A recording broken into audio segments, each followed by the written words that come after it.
Hey guys, welcome to your Python programming tutorial videos, and in this video we are going to be looking at Python arithmetic operator. Now this video starts our series of videos on Python operators, where we are going to be looking at logical operators, arithmetic operators, comparison operators, and the different basic operators in Python. Now this is the first video, and in this video we are looking at arithmetic operator. Now arithmetic operators, we have a couple of arithmetic operators which by now you should be familiar with if you have been following up on the previous videos. We have plus, negative, that's addition, subtraction, multiplication, division, modulus, exponential, and floor division. Now floor division is similar to division, as we are going to be seeing, but all the fractional part or any number after the decimal point is ignored. So it's like converting the result to an integer after division. Now it's like what we call in other programming language integer division.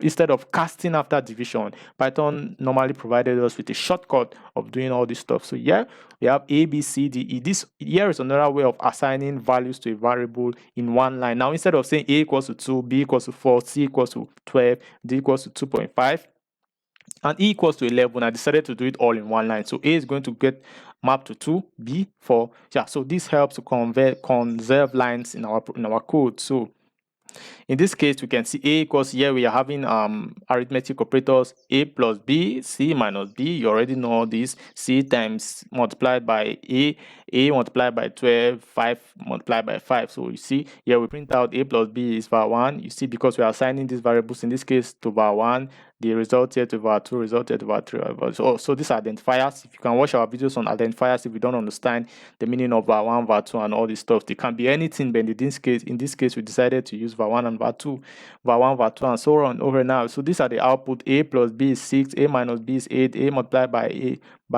A is 24.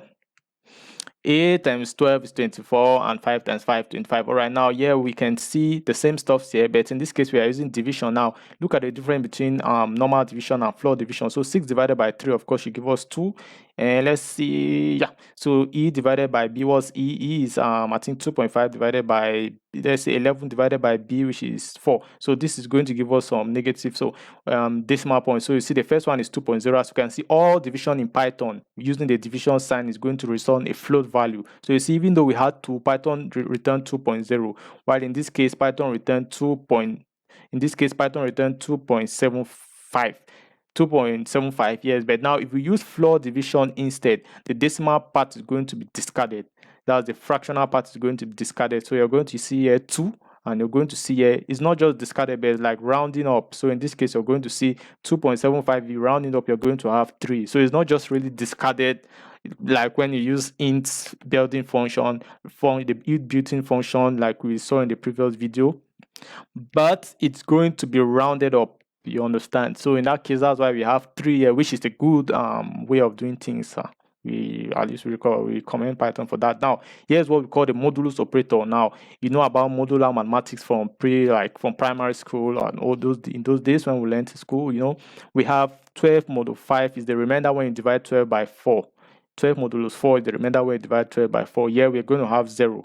We know no remainder is going. 12 is divisible by 4, or 12 is divisible by 4. 4 is divisible by 12. Mathematics. All right, so we have E modulus A, the remainder when you divide E, which is 11, by A, which is 2. I think we are going to have remainder 1, because 2 is not divisible by 11, or 11 is not divisible by 2, something like that. All right, so as you can see, the output here is 0 and 1. So the modulus operator is very important in programming. Now it's difficult for you to understand the importance, but in later videos I'm going to show you how you can use the modulus operator in Python. Now let's look at the exponential operator. Now this is A raised to the power B. As you can see, A is 2 raised to the power B is 4. You can see the outputs here. We have 16, that's 2 to the power 4, and here we have 10 raised to the power 3, which is 1000. As you can see the output. All right,